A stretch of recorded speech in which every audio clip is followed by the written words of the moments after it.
ಶಿವಕುಮಾರ್ಗೆ, Anil ಕುಮಾರನಿಗೆ, ಮುನ್ರಾಜಣ್ಣನಿಗೆ.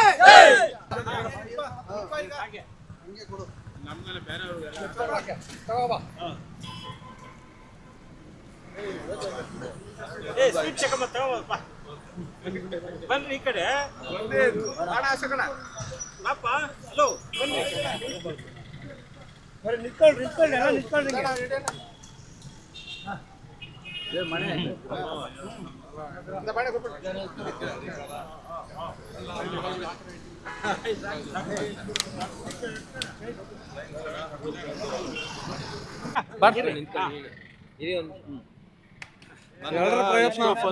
G R orthopaedics Kolar ಮೂಳೆ ಚಿಕಿತ್ಸಾ ಕೇಂದ್ರ ಅತ್ಯಾಧುನಿಕ ತಂತ್ರಜ್ಞಾನ ಬಳಸಿ ಎಲ್ಲ ಮೂಳೆ ಸಂಬಂಧಿ ಸಮಸ್ಯೆಗಳಿಗೆ ಪರಿಹಾರ.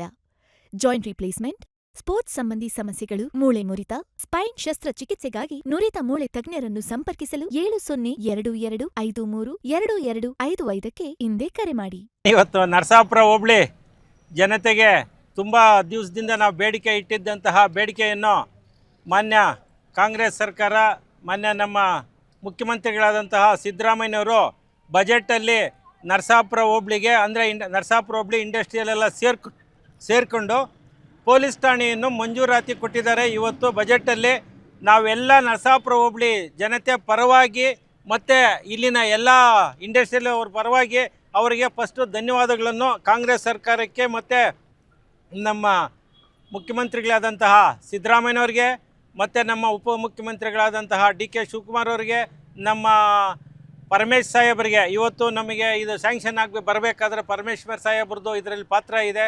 ಅದೇ ಥರನ ನಮ್ಮ ಜಿಲ್ಲಾ ಮಂತ್ರಿಗಳಾದಂತಹ ಬೈರತಿ ಸುರೇಶ್ ಅಣ್ಣವರು, ನಜೀರ್ ಸಾಬರು, ನಮ್ಮ ನೆಚ್ಚಿನ ಶಾಸಕರಾದಂತಹ ಕೊತ್ತೂರು ಮಂಜಣ್ಣವರು, ಅನಿಲ್ ಕುಮಾರಣ್ಣವರು ಮತ್ತು ನಮ್ಮ ಕೃಷ್ಣ ಬೈರೇಗೌಡರು ಇವರೆಲ್ಲನೂ ನಮ್ಮ ಕೋಲಾರ ಜನತೆ ಪರವಾಗಿ, ಕೋಲಾರ ಜಿಲ್ಲೆಯ ಪರವಾಗಿ ಈ ನರಸಾಪುರ ಇದಕ್ಕೆ ಬೇಡಿಕೆ ಇಟ್ಟಿದ್ದಂತಹ ಸುಮಾರು 3-4 ವರ್ಷಗಳಿಂದ ಬೇಡಿಕೆ ಇಡೋದು, ಅದಕ್ಕೆ ಒಬ್ಬ ಸಾಕ್ಷಿ ಅಂತೇಳಿ ಸ್ವಲ್ಪ ಫಾಲೋಅಪ್ ಮಾಡಿದ್ದಂತಹ ನಮ್ಮ ನರಸಾಪುರ ಗೋಪಿ ಅವರು ಅದನ್ನು ಫಾಲೋಅಪ್ ಮಾಡಿ ಬೆಂಗಳೂರಿಗೆ ಹೋಗೋದು ವಾಪಸ್ ಬರೋದು, ಬೆಂಗಳೂರಿಗೆ ಹೋಗೋದು ವಾಪಸ್ ಬರೋದು. ಏನು ಇಲ್ಲಿ ಪಾಪ್ಯುಲೇಷನ್ ಸಾಲದು ಅಥವಾ ಹಳ್ಳಿಗಳ ಏರಿಯಾ ಸಾಲದು, ಜನಸಂಖ್ಯೆ ಸಾಲದು ಮತ್ತು ಕೇಸಸ್ ಸಾಲದು ಅಂತೇಳಿ ಸುಮಾರು ವಾಪಸ್ ಆಗಿ ಬಂದರೂ ನಮ್ಮ MLA ಅವರು, ನಮ್ಮ ಇವರು MLC ಅವರು ಇವರು ಅದನ್ನು ಫಾಲೋಅಪ್ ಮಾಡಿ ಡಿಸ್ಟಿಕ್ ಜಿಲ್ಲಾ ಮಂತ್ರಿಗಳ ಮುಖಾಂತರ ಮತ್ತು ನಜೀರ್ ಅಹಮದ್ ಅವ್ರ ಮುಖಾಂತರ ಇವತ್ತು ಸ್ಯಾಂಕ್ಷನ್ ಮಾಡಿದ್ದಾರೆ.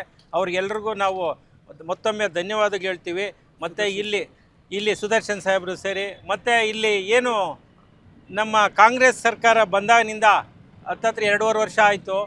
ನಮ್ಮ ಜನತೆ ಏನು ಹೇಳ್ತಾರೆ ಅಂದರೆ, ನಮ್ಮ ವಿರೋಧ ಪಾರ್ಟಿಯವರಾಗ್ಬೋದು, ಕಾಂಗ್ರೆಸ್ ಪಾರ್ಟಿನ ಸಹಿಸಿದಂತಹ ಜನ ಕಾಂಗ್ರೆಸ್ ಪಾರ್ಟಿ ಬಂದಮೇಲೆ ಬರೀ ಗ್ಯಾರಂಟಿಗಳಿಗೆ ದುಡ್ಡು ಹೋಗ್ತಾ ಇದೆ, ಅಭಿವೃದ್ಧಿನೇ ಮಾಡ್ತಾ ಇಲ್ಲ, ಇಲ್ಲಿ ವೇಸ್ಟ್ ಕಾಂಗ್ರೆಸ್ ಸರ್ಕಾರ, ನಮ್ಮ MLA ಸರಿಯಿಲ್ಲ, MLC ಅವ್ರು ಸರಿಯಿಲ್ಲ, ಇಲ್ಲಿ ಕಾಂಗ್ರೆಸ್ ನಮ್ಗೆ ಅವಶ್ಯಕತೆ ಇಲ್ಲ, ಸರ್ಕಾರನೇ ಬೇಡ ಅನ್ನೋ ಮಟ್ಟಕ್ಕೆ ಮಾತನಾಡ್ತಾರೆ. ಅದಕ್ಕೆ ಉದಾಹರಣೆ ಆಗಿ ಇವತ್ತು ನಮ್ಮ ನರಸಾಪುರ ಹೋಬಳಿ ಆಗ್ಬೋದು ಅಥವಾ ನಮ್ಮ ಕೋಲಾರ ಕಾನ್ಸ್ಟಿಟ್ಯೂನ್ಸಿ ಆಗ್ಬೋದು, ನಮ್ಮ ನರಸಾಪುರ ಹೋಬಳಿದು ಒಂದೇ ಒಂದು ಹೇಳ್ತೀನಿ. ಇದೇ ರೋಡ್ಗೆ 7 ಕೋಟಿ ರೂಪಾಯಿ ಡಬಲ್ ರೋಡ್ಗೆ ಸ್ಯಾಂಕ್ಷನ್ ಕೊಟ್ಟಿದ್ದಾರೆ. ಆಮೇಲೆ ಪಕ್ಕದ ಕುರ್ಕಿಯಲ್ಲಿ 1 ಕೋಟಿ ರೂಪಾಯಿ CC ರೋಡ್ಸು ಮತ್ತು ಅಭಿವೃದ್ಧಿಗೆ ಇಲ್ಲಿ MLA ಅವರ ಅನುದಾನದಲ್ಲಿ ಕೊಟ್ಟಿದ್ದಾರೆ. ಮತ್ತು ನಮ್ಮೂರಿನಿಂದ ದೊಡ್ಡೈರ್ ತನಕ 5 ಕೋಟಿ ರೂಪಾಯಿ ಅನುದಾನದಲ್ಲಿ ತುಂಬ ಚೆನ್ನಾಗಿ ರೋಡ್ ಮಾಡಿದ್ದಾರೆ. ಇದಾದಮೇಲೆ ಬೆಳ್ಳೂರಿಂದ ನ್ಯಾಷನಲ್ ಹೈವೇಗೆ ಅಲ್ಲಿ 1.5 ಕೋಟಿ ರೂಪಾಯಲ್ಲಿ CC ರೋಡ್ ಆಗಿದೆ. ಅದ ನಂತರ ಇಲ್ಲಿ ನಮ್ಮ ನರಸಾಪುರ ಪಕ್ಕದಲ್ಲಿ ಇಲ್ಲೆಲ್ಲ ನರಸಾಪುರದವ್ರಂತ ನೋಡಿರೋಂಥ ದೊಡ್ಡ ಚರಂಡಿನೇ ಅದನ್ನು ಕ್ಲೋಸ್ ಮಾಡಿ ಒಂದು ಚೂರು ಇದು ಮಾಡೋಕ್ಕೆ ಅದಕ್ಕೆ 1 ಕೋಟಿ ರೂಪಾಯಿ ಕೊಟ್ಟಿದ್ದಾರೆ. ಅದಾದಮೇಲೆ ನರಸಾಪುರದಲ್ಲಿ ಇಲ್ಲಿಂದ ಚೌಡನಹಳ್ಳಿ, ವಲ್ಲಬ್ಬಿ, ಕಲ್ಕೇರಿ, ಬೆರ್ಮಾನಹಳ್ಳಿ ಇದು ಕೆಲಸ ಮುಗಿತು. ನರಸಾಪುರ ಹೋಬಳಿನಲ್ಲಿ ರಸ್ತೆ ಕಾಮಗಾರಿ. ಅಲ್ಲಾದಮೇಲೆ ವಿಶ್ವನಾಥಪುರ, ಗುಟ್ಟಹಳ್ಳಿ, ಬೆನ್ಮಾನಹಳ್ಳಿ ಮತ್ತು ಚಾಕಸ್ತಹಳ್ಳಿ ಆ ರೋಡು ಕೆಲಸ ಮುಗಿದಿದೆ. ಅದ ನಂತರ ಚೌಡನಹಳ್ಳಿ, ಕಲ್ವಮಂಜಲಿ ಮತ್ತು ವೇಮಗಲ್ಲು ಅದೊಂದು ಕೆಲಸ ಈಗ ಶುರುವಾಗಿದೆ, ಕೆಲಸ ಮಾಡ್ತಾ ಇದ್ದಾರೆ. ಅಲ್ಲಿಂದ ವೇಮಗಲ್ನಿಂದ ಎಲ್ಲಿಗೆ ಸೂಲೂರು ಮತ್ತು ಪೆಂಶೆಟ್ನಹಳ್ಳಿ ಇದು ಚಲುನಹಳ್ಳಿ ಕ್ರಾಸ್ ತನಕ ಅಲ್ಲಿ ಒಂದು ರೋಡು ಇದಾಗಿದೆ.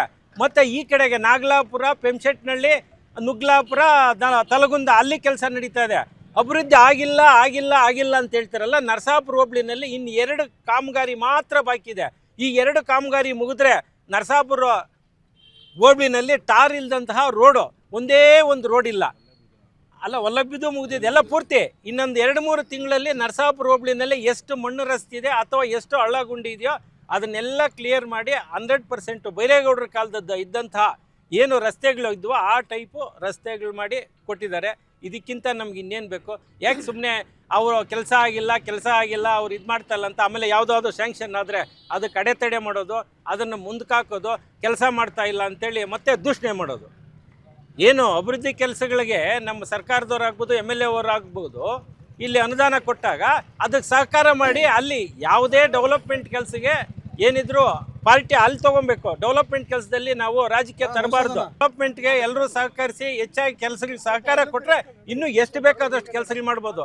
ಇವತ್ತು ನೋಡಿ ನರಸಾಪುರ ಸತ್ಯಮ್ಮನ ಯಾದಮ್ಮನ ದೇವಸ್ಥಾನಕ್ಕೆ 10 ಲಕ್ಷ ರೂಪಾಯಿ ಕೊಟ್ಟಿದ್ದಾರೆ, ಮಸೀದಿಗೆ 5 ಲಕ್ಷ ಕೊಟ್ಟಿದ್ದಾರೆ, ಗಂಗಮ್ಮನ ದೇವಸ್ಥಾನಕ್ಕೆ 5 ಲಕ್ಷ ಕೊಟ್ಟಿದ್ದಾರೆ, ಮತ್ತೆ ಇಲ್ಲಿ ಧರ್ಮರಾಯನ ಸ್ವಾಮಿ ದೇವಸ್ಥಾನಕ್ಕೆ 5 ಲಕ್ಷ ಕೊಟ್ಟಿದ್ದಾರೆ. ಇನ್ನು 2 ಎಸ್ ಸಿ ಅದು ಹೇಳಿದ್ರು, SC ಕಾಲೋನಿಗೆ 1 ಕೋಟಿ ರೂಪಾಯಿ ಕೆಲಸ ಆಗಿದೆ, ಇನ್ನೊಂದು 1 ಕೋಟಿ ರೂಪಾಯಿ ಕೆಲಸ ಬಾಕಿ ಇದೆ, ಅದನ್ನು ಮಾಡಿಸ್ತಾ ಇದ್ದಾರೆ. ಅದಾದಮೇಲೆ ಕುರ್ಕಿ ಕೆರೆ 4.25 ಕೋಟಿ ರೂಪಾಯಿ ಖರ್ಚು ಮಾಡಿ ಕುರ್ಕಿ ಕೆರೆಗೆ ಅಭಿವೃದ್ಧಿ ಮಾಡಿದ್ದಾರೆ. ಆಮೇಲೆ ಇಲ್ಲಿ ಮೊನ್ನೆ ಇದರಲ್ಲಿ ಕುರ್ಕಿನಲ್ಲಿ 2, ಕಾಜಿಕಲ್ಲಳ್ಳಿಯಲ್ಲಿ 1, ಬೆಳ್ಳೂರಲ್ಲಿ 1 SC STಗೆ ಫ್ರೀ ಬೋರ್ಗೆ ಹಾಕಿ 5 ಜನಕ್ಕೂ ಒಳ್ಳೆ ನೀರು ಸಿಕ್ಕಿದೆ. ಇವರು ಅದು MLA ಅವ್ರ ಅನುದಾನದಲ್ಲೇ ಬಂದಿರೋಂಥದ್ದು. ಇದರಿಂದ ನಾನು ಈ ಜನತೆಗೆ ಹೇಳೋದೇನಂತಂದರೆ, ಅಭಿವೃದ್ಧಿ ಕಾರ್ಯಗಳಲ್ಲಿ ರಾಜಕೀಯ ಮಾಡದೆ ಅವರು ಎಲೆಕ್ಷನ್ಗೆ ಬಂದಾಗ ರಾಜಕೀಯ ಮಾಡ್ಕೊಳ್ಳಿ, ಅಭಿವೃದ್ಧಿ ಕಾರ್ಯಗಳಲ್ಲಿ ಎಲ್ಲರೂ ಸೇರಿ ಹೊಂದಾಣಿಕೆ ಮಾಡಿಕೊಂಡು ಇಲ್ಲಿ ಕೆಲಸ ಮಾಡ್ಕೊಂಡು ಅಭಿವೃದ್ಧಿ ಪಡಿಸ್ಲಿ ಎಲ್ಲರೂ. ಈಗ ನೋಡಿ ನರಸಾಪುರಕ್ಕೆ ಹಾಸ್ಪಿಟ್ಲ್ ಕಟ್ಟಿದ್ರು, ಅಲ್ಲಿ ಒಳ್ಳೆ ಹಾಸ್ಪಿಟ್ಲ್ ಬಂತು.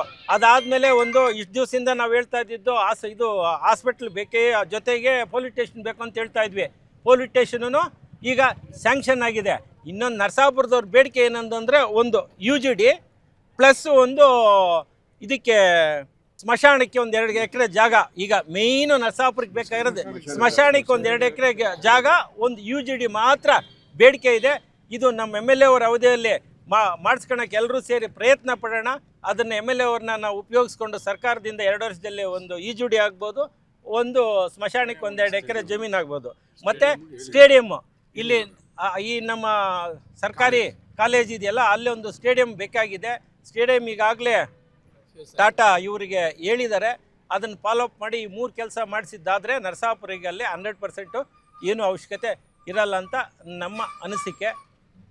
ನಮ್ಮೆಲ್ರಿಗೂ ತುಂಬ ಖುಷಿ ಆಗಿದೆ ಇಲ್ಲಿ ಸ್ಟೇಷನ್ ಕೊಟ್ಟು ಇದು ಮಾಡಿರೋದು. ಇದ್ರ ಜೊತೆಗೆ ಹೋದ ವರ್ಷ ಏನು ಪಾಲುದಾರಿಕೆಯಲ್ಲಿ ಮೆಡಿಕಲ್ ಕಾಲೇಜು ಮಾಡ್ತೀವಿ ಅಂತೇಳಿದರು. ಈಗ ಅದನ್ನು ಬೇಡ, ಪಾಲುದಾರಿಕೆಯಲ್ಲಿ ಬೇಡ, ಪ್ಯೂರ್ಲಿ ಗೌರ್ಮೆಂಟಲ್ಲೇ ಮಾಡಬೇಕಂತೇಳಿ ಅದಕ್ಕೂ ಒಂದು ಅವಕಾಶ ಮಾಡಿಕೊಟ್ಟು ಗೌರ್ಮೆಂಟ್ ಕಾಲೇಜೇ ಮಾಡೋಕ್ಕೆ ಹೊರಟಿದ್ದಾರೆ.